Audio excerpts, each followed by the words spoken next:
রাসূলুল্লাহ সাল্লাল্লাহু আলাইহি ওয়াসাল্লাম কদরের রাতগুলোতে কি কি ইবাদত করতেন। আমি খুঁজে 5টা আমলের কথা পেয়েছি বিশেষভাবে, কমন যে আমলগুলো সেগুলো তো ছিলই, বিশেষভাবে 5টা কাজ রাসূল সাল্লাল্লাহু আলাইহি ওয়াসাল্লাম এই কদরের রাতে করতেন। 1 নম্বর কাজ হচ্ছে তিনি সারা রাত জেগে ইবাদত করতেন এবং পরিবারের লোকদেরকে ঘুমোতে দিতেন না, উঠিয়ে দিতেন।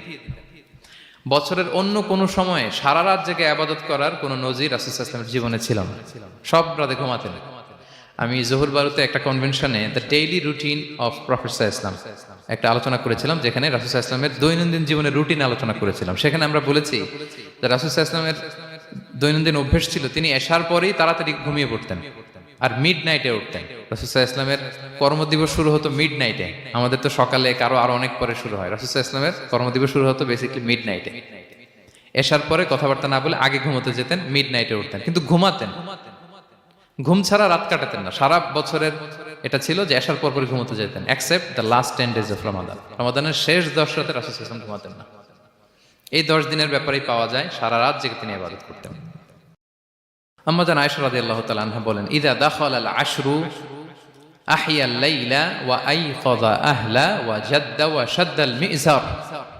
রমাদানের শেষ দশক যখন আসতো রাসূল সাল্লাল্লাহু আলাইহি ওয়াসাল্লাম সারা রাত জেগে ইবাদত করতেন। পরিবারের সদস্যদেরকে জাগিয়ে তুলতেন, স্ত্রীদের ঘুমাতে দিতেন না, জাগিয়ে তুলতেন। ফাতেমা রাদিয়াল্লাহু তাআলা আনহার ঘর পাশেই ছিল, তাদেরকে যে জাগাতেন এবং নিজে সারা রাত ইবাদত করতেনই। জাদ্দা ওয়া শাদ্দাল মিজহার, খুবই বলিষ্ঠভাবে, খুব মজবুত ভাবে কোমরে গামছা বেঁধে নামার একটা এক্সপ্রেশন এখানে দেয়া হয়েছে। মিজহার, ইজহার মানে হচ্ছে বাংলা করলে হয় লুঙ্গি। লুঙ্গি আমরা যখন খুব শক্ত কোনো কাজ করতে যাই তখন তারা কি করে, খুব টাইট করে লুঙ্গিটা বাঁধে। তার মানে বোঝানো হচ্ছে রাসূল সাল্লাল্লাহু আলাইহি ওয়াসাল্লাম কোমরে ভালো করে লুঙ্গি বেঁধে বা গামছা বেঁধে আটকাট বেঁধে নামতেন শেষ 10 দিনের জন্য। এই সময় তিনি মানে কাউকে কেমন যেন চিনতেন না, সবসময় ইবাদতে মগ্ন থাকতেন। এটা আমরা করতে পারি যে শেষ 10 দিনে, আর যেহেতু 3 দিন বাকি, আমরা একটা স্পেশাল প্ল্যান করতে পারি যে আমরা আমাদের সর্বোচ্চটুকু উজাড় করে দিয়ে লাস্ট 10 days অফ রমাদানের এই বরকত আমরা হাসিল করব, এটা যেন আমাদের মিস না হয়। তাহলে এটা আমরা একটা পেলাম। 2 নাম্বার হচ্ছে ইতিকাফ করা। রাসূলুল্লাহ সাল্লাল্লাহু আলাইহি ওয়াসাল্লাম রমাদানের শেষ 10 দিন ইতিকাফ করতেন। আমাদের আয়েশা রাদিয়াল্লাহু তাআলা আনহা বলেন, কানা ইয়াতাকিফুল আশরাল আওয়াখির মিন রমাদান। রমাদানের শেষ দশকে তিনি ইতিকাফ করতেন হাত্তা তাওয়াফাহুল্লাহ, ওনার ইন্তেকালের আগ পর্যন্ত এই অভ্যাসটাই তিনি জারি রেখেছেন। সুম্মা আতাকাফা আজওয়াজুহু মিন বাদে, তারপরে ওনার স্ত্রীরা ইতিকাফ করেছেন। আরেক বর্ণনায় এসেছে ইয়াতাকিফু কুল্লা রমাদান 10 আইয়াম, প্রতি রমাদানে তিনি 10 দিন ইতিকাফ করেছেন। কিন্তু যেই বছর তিনি ইন্তেকাল করবেন সে বছর তিনি 20 দিন ইতিকাফ করেছিলেন। প্রতি রমাদানে 10 দিন, আর যে বছর ইন্তেকাল করবেন সে বছর কয় দিন? 20 দিন তিনি ইতিকাফ করেছিলেন মসজিদে নববীতে। তাহলে আমরা এই রমাদানের শেষ দশকে এটা করতে পারি। 2 নম্বর পয়েন্ট হচ্ছে ইতিকাফ করা। যারা আমরা করিনি তারা আমরা ইতিকাফ করতে পারি। আমাদের আইআইএম এর মসজিদ এটা ইতিকাফের জন্য একটা উর্বর জায়গা। আমরা যখন এই ক্যাম্পাসে ছিলাম তখন দেখেছি যে এখানকার ইতিকাফের পরিবেশ যে এত সুন্দর এটা কল্পনাই করা যায়।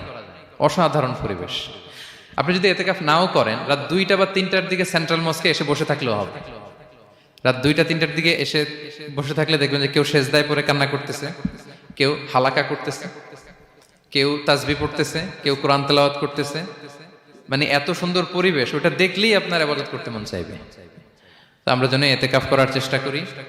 ইতিকাফ করতে না পারলে শেষ দশকের রাতগুলো যেন মসজিদে কাটানোর চেষ্টা করি, তা না পারলেও বাসায় যেন এই রাতগুলো আমরা মিস না করি।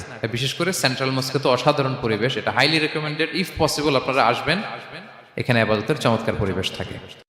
3 নাম্বার হচ্ছে রাসূল সাল্লাল্লাহু আলাইহি ওয়াসাল্লাম এবং জিবরাইল আলাইহিস সালাম যৌথভাবে কোরআন রিভিশন করতেন। খুব ইন্টারেস্টিং। সারা বছর যেটা নাজিল হতো, রমাদানে জিবরাইল আলাইহিস সালাম রাসূল সাল্লাল্লাহু আলাইহি ওয়াসাল্লামকে শোনাতেন, রাসূল সাল্লাল্লাহু আলাইহি ওয়াসাল্লাম আবার জিবরাইল আলাইহিস সালামকে শোনাতেন। সহিহ বুখারীর বর্ণনা, কানা জিবরিলু ইয়ালকাহু ফি কুল্লি লাইলাতিন মিন রমাদান ফায়ুদারিসুহুল কুরআন। প্রতি রমাদানের প্রতি রাতে এসে রাসূল সাল্লাল্লাহু আলাইহি ওয়াসাল্লামের সাথে কোরআন মুদারাসা করতেন। সহিহ মুসলিমের বর্ণনায়, আন্না জিবরিল কানা ইউআরিদুহু বিল কুরআন কুল্লা আমিন মাররা। প্রতি বছর রমাদানে একবার শোনাতেন বা শুনিয়েছেন, যে বছর তিনি ইন্তেকাল করবেন তিনি 2 বার শুনিয়েছিলেন। আরাদা ইউআরিদু মানে এটা ফ্রম বোথ সাইড। আরবি শব্দটা এমন যে জিবরাইল আলাইহিস সালাম শোনাতেন, এরপর রাসূল সাল্লাল্লাহু আলাইহি ওয়াসাল্লাম জিবরাইল আলাইহিস সালামকে শোনাতেন। কোরআন রিভিশন করা। তো এই শেষ দশকের রাতগুলোতে আমরা যেন বেশি বেশি কোরআন পড়ি। কোরআন তেলাওয়াত, কোরআনিক রিসাইটেশন হতে পারে, কোরআনের অর্থ পড়া হতে পারে, তাদাব্বুরে কোরআন হতে পারে, কোরআনের হালাকায় জয়েন করা হতে পারে, ইন ইটস এনি ফর্ম। আমরা যেন কোরআনের সাথে অ্যাটাচমেন্টটা বাড়াই লাস্ট 10 days অফ রমাদানে। 4 নাম্বার, কিয়ামুল লাইল করা। রাসূল সাল্লাল্লাহু আলাইহি ওয়াসাল্লাম কিয়ামুল লাইল করতেন, এবং কিয়ামুল লাইল শব্দটাকে রাসূল সাল্লাল্লাহু আলাইহি ওয়াসাল্লাম কদরের সাথে জুড়ে দিয়েছেন। সহিহ বুখারীর বর্ণনায় তিনি বলেছেন, মান কামা লাইলাতাল কদরি ঈমানা ওয়া ইহতিসাবা গুফিরা লাহু মা তাকাদ্দামা মিন যামবি। কদরের রাতে যে কিয়ামুল লাইল করে বিশ্বাস নিয়ে এবং নাজাতের প্রত্যাশা নিয়ে, তার পূর্বের সমস্ত গুনাহ আল্লাহ তাআলা ক্ষমা করে দিবেন। তাহলে কিয়ামুল লাইলটা রাসূল সাল্লাল্লাহু আলাইহি ওয়াসাল্লাম বিশেষভাবে কদরের রাতের সাথে সম্পৃক্ত করেছেন। আমরা যেন প্রতি রাতে কিয়ামুল লাইল করি, লম্বা সময় যেন দাঁড়িয়ে থাকি, লম্বা সময় কোরআনিক রিসাইটেশন করি দাঁড়িয়ে থেকে, লম্বা সময় রুকু, লম্বা সময় সিজদা, স্পেশালি সিজদা। আকরাবু মা ইয়াকুনুল আবদু মির রাব্বিহি ওয়া হুয়া সাজিদ ফাআকসিরু ফিহি দুআ। বান্দা যখন সিজদায় থাকে আল্লাহ সবচেয়ে কাছে থাকে। তো আমরা তো আল্লাহর সবচেয়ে কাছে যেতে চাই এই ক্রিম টাইমটাতে, কি বলেন? আমরা যেন লম্বা সময় সিজদাতে থাকি। কিন্তু আমাদের অনেকের যেটা হয়, নামাজে তাড়াহুড়ো, অনেকের সব ব্যস্ততা যখন নামাজে দাঁড়াই এরকম হয়ে যায়। রাসূল সাল্লাল্লাহু আলাইহি ওয়াসাল্লামের সালাত যদি আমরা খেয়াল করি, বিশেষ করে কিয়ামুল লাইলে এত যে সুন্দর ছিল। আম্মাজান আয়েশা রাদিয়াল্লাহু তাআলা আনহাকে জিজ্ঞেস করা হয়েছিল যে, হে আম্মাজান, রাসূল সাল্লাল্লাহু আলাইহি ওয়াসাল্লামের কিয়ামুল লাইল কেমন ছিল, কিভাবে কিয়ামুল লাইল করতেন? তা আম্মাজান আয়েশা, দেখেন ওনার এক্সপ্রেশনটা কত সুন্দর। তিনি বলেছেন, ফালা তাসআল আন হুসনিহিন্না ওয়া তুলিহিন্না। রাসূল সাল্লাল্লাহু আলাইহি ওয়াসাল্লামের কিয়াম যে কত সুন্দর ছিল, কত লম্বা ছিল, আমায় জিজ্ঞেস করো না, আমি বলতে পারবো না। আমরা অনেক সময় যখন খুব বেশি চমৎকার কিছু হয় তো আমরা কি বলি, ভাই এত সুন্দর ছিল, আমি বোঝাতে পারবো না। এরকম বলি না যে এত অসাধারণ, আমি বলে বোঝাতে পারবো না। বাংলাতেও কিন্তু আমরা বলি এত চমৎকার, বলে বোঝাতে পারবো না, শব্দের বুননে, ভাষার বুননে আমি ফুটিয়ে তুলতে পারবো না। তো আম্মাজান আয়েশা এটাই বলেছিলেন, ফালা তাসআল আন হুসনিহিন্না ওয়া তুলিহিন্না। রাসূল সাল্লাল্লাহু আলাইহি ওয়াসাল্লামের রাতের নামাজ কিয়ামুল লাইল যে কত সুন্দর ছিল, কত দীর্ঘ ছিল, লম্বা ছিল, আমায় জিজ্ঞেস করো না, আমি বলে বোঝাতে পারবো না। সুবহানাল্লাহি ওয়া বিহামদি। আমরা যেন লম্বা সময় কিয়ামুল লাইল করি। আম্মাজান আয়েশা রাদিয়াল্লাহু তাআলা আনহা আরো বলেন, কানা ইয়াকুমু মিনাল লাইলি হাত্তা তাতাফাত্তারা কদামা। এত দীর্ঘ সময় দাঁড়িয়ে থাকতেন, থাকতে থাকতে ওনার পা ফুলে যেত, পা দুটো ফুলে যেত। আপনিও দীর্ঘ সময় দাঁড়িয়ে দেখেন যে পায়ে ঝিম ধরে যাবে, পা ফুলে যাবে, এটা করতেন রাসূল সাল্লাল্লাহু আলাইহি ওয়াসাল্লাম। তো আম্মাজান আয়েশা বলেন, ইয়া রাসূলুল্লাহ লিমা তাসনাউ হাযা ওয়া ক্বাদ গুফিরা লাকা মা তাকাদ্দামা মিন যামবিকা মা তাআখার। আপনি এত কষ্ট কেন সহ্য করেন নিজের দেহের উপরে? আপনার তো আগের পরের সব গুনাহই মাফ। আদতে তো রাসূল সাল্লাল্লাহু আলাইহি ওয়াসাল্লামের গুনাহই নেই, তিনি নিষ্পাপ। এত কষ্ট কেন করেন? আপনার আগের পরের সবই তো মাফ করে দেয়া হয়েছে, কেন করেন? রাসূল সাল্লাল্লাহু আলাইহি ওয়াসাল্লাম উত্তর করেছেন, আফালা উহিব্বু আন আকুনা আবদান শাকুরা। আয়েশা, আমি কি শুকরগুজার বান্দা হতে পছন্দ করব না? আল্লাহ তাআলা আমাকে তার রহম এবং করমে সব মাফ করে দিয়েছেন, কিন্তু আমি কি শুকরগুজার হব না? আমি কি আমার রোলটা প্লে করব না? আমি কি নিজেকে সঁপে দেব না আল্লাহ তাআলার কাছে জায়নামাজে? তো এটা ছিল সংক্ষেপে রাসূল সাল্লাল্লাহু আলাইহি ওয়াসাল্লামের কিয়ামুল লাইলের ধরন। এভাবে তিনি দীর্ঘ সময় কিয়ামুল লাইল করতেন। আমরা যেন এটা করি। সেন্ট্রাল মস্কে কিয়ামুল লাইল এবছর নিশ্চয়ই হচ্ছে, আমরা যেন অংশগ্রহণ করি। 5 নম্বরে রাসূল সাল্লাল্লাহু আলাইহি ওয়াসাল্লাম দোয়া করতেন। এই কদরের রাতগুলোতে খুব বেশি বেশি দোয়া করতেন। দোয়া নিয়ে আমরা একটা জুমার খুতবা দিয়েছিলাম, সেখানে আমরা বলেছিলাম যে দোয়া হতে হবে খুব আন্তরিক দোয়া, রোবোটিক দোয়া যেন না হয়। আপনার আবেগ, ভালোবাসা, মনের মাধুরী মিশিয়ে, চোখের পানি মিশিয়ে, অশ্রু সিক্ত করে এই দোয়াটা করতে হবে, তাহলে সে দোয়া আল্লাহর কাছে কবুল হবে। আমরা যেন আমাদের ভাব, আবেগ সব ঢেলে দিতে পারি আমাদের দোয়াতে, আমাদের সিজদায়, আমাদের কিয়ামুল লাইলে। এবং যে কোনো ভাষায় কোরআনিক দোয়াগুলো রেকমেন্ডেড, হাদিসের মাসুরগুলো রেকমেন্ডেড। তাছাড়া আপনার নিজের ভাষায় আপনার কি চাওয়া, আপনার কি আকাঙ্ক্ষা, আপনার মনের কষ্ট, যাতনা সবকিছু আপনি আল্লাহ তাআলার কাছে পেশ করুন। এবং আম্মাজান আয়েশা জিজ্ঞেস করেছিলেন, ইয়া রাসূলুল্লাহ, আমি যদি কদর পেয়ে যাই আমি কি বলবো এ রাতে?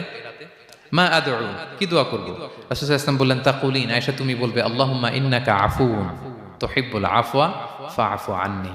আয়েশা তুমি যদি কদরের রাত পেয়ে যাও এটা বলবে, হে আল্লাহ আপনি ক্ষমাশীল, আল্লাহ আপনি ক্ষমাকে পছন্দ করেন, আল্লাহ তাই আপনি আমায় ক্ষমা করেন। হে আল্লাহ আপনি ক্ষমাশীল, আপনি ক্ষমাকে পছন্দ করেন, আল্লাহ আপনি আমাকে ক্ষমা করেন। এই দোয়াটা আমরা যেন বেশি বেশি করি। আমার সাথে সাথে সবাই একটু পড়ুন মেহেরবানি করে, আল্লাহুম্মা ইন্নাকা আফুউন তুহিব্বুল আফওয়া ফাআফু আন্নি। আল্লাহুম্মা ইন্নাকা আফুউন তুহিব্বুল আফওয়া ফাআফু আন্নি।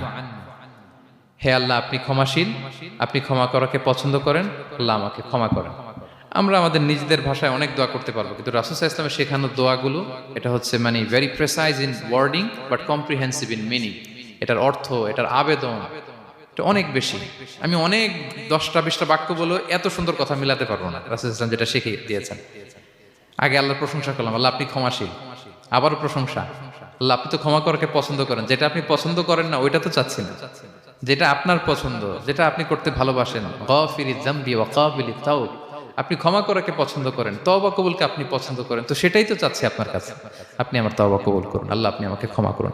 সো এই দোয়াটা প্রত্যেক রাতে যেন আমরা বেশি বেশি করি সম্মানিত সুধী। এবং এই যে রিমাইন্ডারগুলো শুনলাম, এটা রমাদানের পরেও যেন আমরা অব্যাহত রাখি। আমরা নাম দিয়েছি যে gear up for a great রমাদান।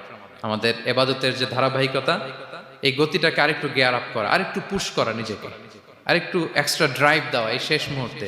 আমরা যেন আরেকটু ইফোর্ট দেই, আমরা যেন আরেকটু ড্রাইভ দেই, যাতে করে আমরা আল্লাহ তাআলার আরো নিকটবর্তী হতে পারি। এবং এই রমাদানে আমরা যা শিখলাম, যেটা করলাম, এটার ইম্প্যাক্ট যেন রমাদানের পরেও আমাদের মধ্যে থাকে। আমাদের অনেকের এটা হয় যে রমাদানে আবেগে অনেক আলোচনা শুনে, ক্ষমার মাস এটা জেনে এত এবাদত, রমাদান নাই এবাদতও নাই, এরকম হয়ে যায়। এটা যেন না হয়, বরং এটার একটা পরশ যেন আমাদের হোল দ্য ইয়ার লং থাকে। আরব শায়েখরা বলেন যে কুন রব্বানি লা তাকুন রমাদানি, রব্বানি হও, রমাদানি হও না। মানে রমাদান আসছে, তুমি রমাদান কেন্দ্রিক এবাদত নিয়ে অনেক উচ্ছ্বাস, কিন্তু রমাদান শেষ এবাদত শেষ, এমনটা যেন না হয়। রমাদানের পরেও সে মেহেরবান আল্লাহ তাআলা কিন্তু আমাদের জন্য আছেন। তিনি প্রতি রাতে শেষ রাতে নেমে আসেন, এসে ডাকতে থাকেন, কার ক্ষমা লাগবে ক্ষমা চাও, ক্ষমা করব। কে বিপদে পড়েছ বলো, আমি উদ্ধার করব। তো তিনি আরশের উপর থেকে প্রথম আসমানে নেমে আসলেন দেওয়ার জন্য। আমি ঘুম থেকে জাগতে পারলাম না, নেয়ার জন্য। এটা হইলো প্রাইম মিনিস্টার আনোয়ার ইব্রাহিম আমাকে একটা অ্যাওয়ার্ড দিবে, লেটস সে হোটেল ইন্টারকন্টিনেন্টাল, উনি এসে বসে আছে, বাট আমি যেতে পারিনি। এটা হয় না। আল্লাহ তাআলা প্রতি রাতে শেষ রাতে এসে বলেন কার কি লাগবে দাও। তিনি নেমে আসেন বা বিশেষ মনোনিবেশ করেন প্রথম আসমানে এসে, কিন্তু আমরা যে নিব সেই সময়টুকুন আমাদের হয় না। আমরা এতটা গাফেল যেন না হই, আমরা যেন একটু পুশ করি। বড় কিছু পেতে হলে নিজেকে পুশ করতে হয়, এক্সট্রা একটা ড্রাইভ দিতে হয়।